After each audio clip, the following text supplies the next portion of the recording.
Hello, I'm Greg, owner of Braintek.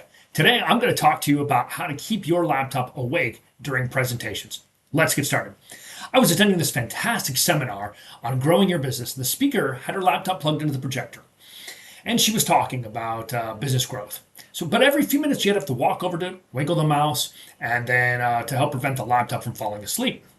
So, of course, as fate would have it, she stepped away from the laptop. She was talking, and the laptop, of course, fell asleep. So she had to walk back over to it, wake it up, and then continue on. So today we're going to talk about how to prevent that from happening during your presentations. Whoops. Hold on. Let me get this mouse going. All right, that's better.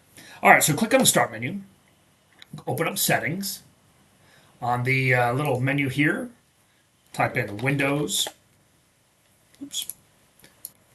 Windows, Mobility, Center. And when you open that up, you'll see the presentation mode is currently turned off. We want to go ahead and turn it on. And now our laptop won't fall asleep while we're presenting. That's it. When you're finished, just come right in here, turn it back off, and you're all done.